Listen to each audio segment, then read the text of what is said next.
দেখছেন কলকাতা টিভি সংবাদ সারাদিন নিয়ে রয়েছে আমি তসমিনা। এসআইআর প্রক্রিয়ায় 97 জন মৃত ভোটার জীবিত রয়েছেন। রাজ্যের 14টি জেলায় এরকম ভোটারদের নাম রয়েছে। এর মধ্যে আলিপুরদুয়ারে 2, কোচবিহারে 16 জন, দার্জিলিংয়ে 2 এবং জলপাইগুড়িতে 3 জন।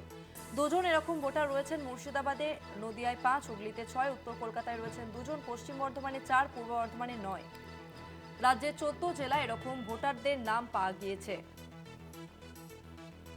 এর মধ্যে আলিপুরদুয়ারে রয়েছে 2 জন, কোচবিহারে রয়েছে 16 জন, দার্জিলিংয়ে 2 এবং জলপাইগুড়িতে 3 জন।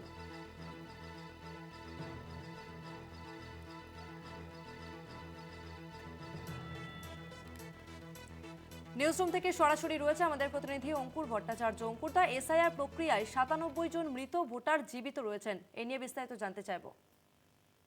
দেখো, আমরা দেখেছিলাম গত 2রা জানুয়ারি তৃণমূল কংগ্রেসের সর্বভারতীয় সাধারণ সম্পাদক অভিষেক বন্দ্যোপাধ্যায় তিনি দক্ষিণ 24 পরগনার বারুইপুরে গিয়েছিলেন জনসভায়, এবং সেই জনসভার র্যাম্পে তিনি প্রথম 3জন তথাকথিত মৃত ভোটারকে র্যাম্পে হাঁটান, যারা নির্বাচন কমিশনের তালিকায় মৃত ছিলেন, কিন্তু তিনি দেখান যে এরা জীবিত। এবং তারপরে আমরা দেখেছিলাম কোচবিহারে, সেখানে গিয়েও 10জন এরকম দশচক্রে যারা ভূত হয়ে গিয়েছেন সেরকম ব্যক্তিকে হাঁটান। অর্থাৎ তৃণমূল কংগ্রেসের বক্তব্য ছিল কমিশনের চক্রে এই সমস্ত জীবিত ভোটাররা মৃত হয়ে যাচ্ছেন। এবং আজকে সেই সংক্রান্তই একটি তালিকা প্রকাশ করা হয়েছে তৃণমূল কংগ্রেসের পক্ষ থেকে, যেখানে দাবি করা হচ্ছে তৃণমূলের পক্ষ থেকে যে 97 জন এমনই রয়েছেন ভোটার যারা আদতে জীবিত, কিন্তু নির্বাচন কমিশনের তালিকায় তারা মৃত, এবং এই 97 জন তৃণমূল কংগ্রেসের ভোটার বলেই দাবি তৃণমূল কংগ্রেসের পক্ষ থেকে। ফলে এইভাবেই তাদের পক্ষ থেকে বলা হচ্ছে যে বারবার এটা খুব সুপরিকল্পিতভাবে এই কাজটা করছে, এবং এটা কেন্দ্রের শাসক দল ভারতীয় জনতা পার্টির নির্দেশে বা তাদের অঙ্গুলি হেলনে এই কাজ করছে নির্বাচন কমিশন। আমরা দেখেছিলাম বারুইপুরে যখন 3জন তথাকথিত মৃত ভোটারকে ভূত ভোটারকে র্যাম্পে হাঁটিয়েছিলেন অভিষেক বন্দ্যোপাধ্যায়, তারপরেই দক্ষিণ 24 পরগনার 3জন সংশ্লিষ্ট বিএলওকে শোকজ করার নির্দেশ দেওয়া হয়েছিল জেলা শাসককে নির্বাচন কমিশনের পক্ষ থেকে, যে কিভাবে এই 3জনের নাম থেকে গেল মৃতর তালিকায় জীবিত হওয়া সত্ত্বেও, সেই বিষয় সম্পর্কে ওই সংশ্লিষ্ট এলাকার যারা বিএলও রয়েছেন তাদেরকে উত্তর দিতে হবে, কারণ দর্শাতে হবে। অর্থাৎ এই যে ভুলটা ঘটছে, এই ভুল বারংবার হচ্ছে। তার পাশাপাশি তৃণমূল কংগ্রেসের পক্ষ থেকে অভিযোগ করা হয়েছিল যে এই নির্বাচন কমিশন একের পর এক হোয়াটসঅ্যাপে তাদের নির্দেশ জারি করছে। আজকে নির্বাচন কমিশন যে হোয়াটসঅ্যাপে নির্দেশ জারি করছে সেই বিষয়ে রিপোর্টার্স কালেক্টিভও তাদের কথা বলছে। প্রত্যেকটি জায়গায় নির্বাচন কমিশনের যে সমস্ত ভূমিকা নিয়ে তৃণমূল কংগ্রেস প্রশ্ন তুলছে, আজকে সেই প্রমাণগুলো তারা দিচ্ছে। এবার তৃণমূল কংগ্রেসের এই অভিযোগের প্রেক্ষিতে কমিশন কি বক্তব্য রাখে, এবং বিজেপির অঙ্গুলি হেলনে এই ঘটনা ঘটছে কিনা তা নিয়ে বিজেপির কি প্রতিক্রিয়া, আমরা অবশ্যই শুনব। কিন্তু এই 97 জন জীবিত ভোটারকে যদি মৃত বলে চিহ্নিত করা হয় নির্বাচন কমিশনের তালিকায়, অবশ্যই সেই বিষয়টি তাদের জন্য, সংশ্লিষ্ট ভোটারদের জন্য অবশ্যই উদ্বেগের। কারণ এর ফলে তারা আগামী দিনে কি করে আবার মৃত থেকে জীবিত সার্টিফিকেট পাবেন, এবং অন্যান্য যে সমস্ত, প্রথমত ভোট দেওয়াটা নিয়ে একটা অনিশ্চয়তা, তার পাশাপাশি তাকে নির্বাচন কমিশন যদি মৃত দেখিয়ে দেয় তাহলে আধার কার্ডের সঙ্গে তার সংযুক্তিকরণ এবং প্রত্যেকটি বিষয় বড় চিহ্নিত, মানে প্রশ্ন চিহ্নের মুখে পড়ে যাবে। এবং এর ফলে তিনি সরকারি যে সমস্ত প্রকল্পের সুযোগ সুবিধা পান, যদি কেউ মৃত হয়ে যায় তাহলে সেই প্রকল্পের সুযোগ সুবিধা পাবেন কি করে? প্রত্যেকটা জায়গায় কিন্তু একটা প্রশ্ন চিহ্ন এসে যাচ্ছে, এবং সেটা কিন্তু এই সমস্ত ভোটারদের কাছে অবশ্যই একটা বড় উদ্বেগের কারণ। তসমিনা।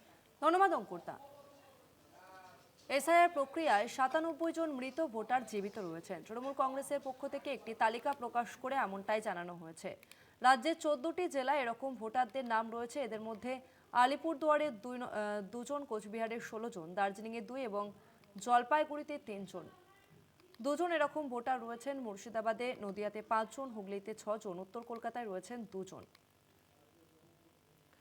আবারও একবার যাব, নিউজরুম থেকে সরাসরি রয়েছেন আমাদের প্রতিনিধি অঙ্কুর ভট্টাচার্য। অঙ্কুরদা, তৃণমূল কংগ্রেসের পক্ষ থেকে যে তালিকা প্রকাশ করে এই দাবি করা হয়েছে, এরপর নির্বাচন কমিশনের তরফ থেকে কোনো প্রতিক্রিয়া দেওয়া হয়েছে? এখনো পর্যন্ত নির্বাচন কমিশনের পক্ষ থেকে এই বিষয়ে সুনির্দিষ্টভাবে কোনো তথ্য বা প্রতিক্রিয়া আসেনি। আমরা দেখেছি যে এই 97 জন বিভিন্ন জেলাতেই রয়েছেন, এক একটি জেলাতে অনেকে বেশি, যেমন কোচবিহারে 16 জন এরকম তালিকায় রয়েছে, কোনো জেলাতে দুজন একজনও রয়েছেন। মোট 14টি জেলায় এই 97 জনের নাম ছড়িয়ে রয়েছে। এখনো পর্যন্ত তৃণমূল কংগ্রেসের পক্ষ থেকে সেই দাবি করা হয়েছে। 14টি জেলায় এই নামের ভিত্তিতে অবশ্যই নির্বাচন কমিশন পদক্ষেপ করবে। আমরা দক্ষিণ 24 পরগনায় দেখেছিলাম ওই ক্ষেত্রে 3 জন বিএলওকে শোকজ নোটিশ ধরানো হয়েছিল। ফলে এই 14টি জেলায় জেলা শাসকদের কাছে কমিশনের পক্ষ থেকে কি নির্দেশ আসে সেটাও একটা দেখার বিষয় রয়েছে। তবে এই অভিযোগ এবং তার সঙ্গে সঙ্গে যে প্রমাণ সহ যে পিডিএফ প্রকাশ্যে এনেছে তৃণমূল কংগ্রেস, সেটা কিন্তু অবশ্যই এই মুহূর্তে দাঁড়িয়ে নির্বাচন কমিশনকে সামান্য হলেও অস্বস্তিতে ফেলবে।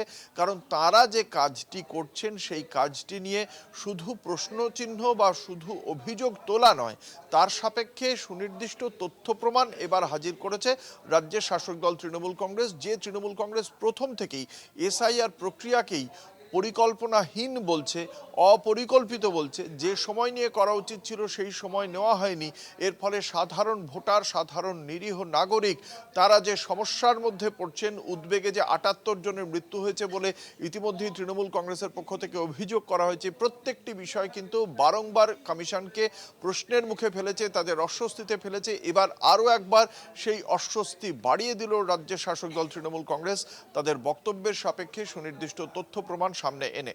এবং এক্ষেত্রে নির্বাচন কমিশন এই তথ্যের ভিত্তিতে কি জবাব দেয় বা কি পদক্ষেপ করে, একই সঙ্গে আমরা দেখব যে এক্ষেত্রে কি পদক্ষেপ করা হয় এই বিষয়ে ভারতীয় জনতা পার্টির পক্ষ থেকে। কারণ তাদেরকে বারংবারই তৃণমূল কংগ্রেস বলছে কমিশনের মুখপাত্র, কখনো তারা বলছে বিজেপির অঙ্গুলি হেলনে চলে কমিশন।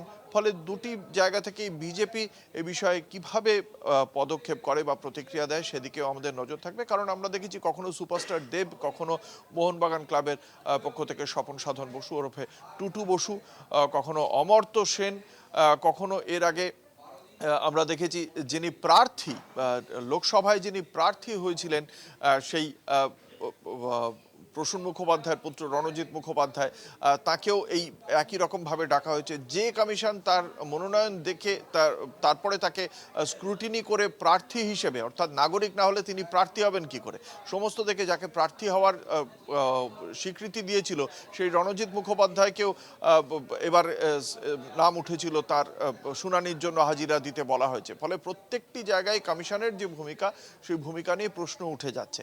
এইগুলো অবশ্যই কমিশনকে অস্বস্তিতে রাখবে। দেখা যাক সে বিষয়ে কি প্রতিক্রিয়া দেয় কমিশন। একেবারেই অঙ্কুরদা, কমিশন কি প্রতিক্রিয়া দেয় সেদিকে অবশ্যই আমাদের নজর থাকবে। তবে আপাতত ধন্যবাদ তোমাকে।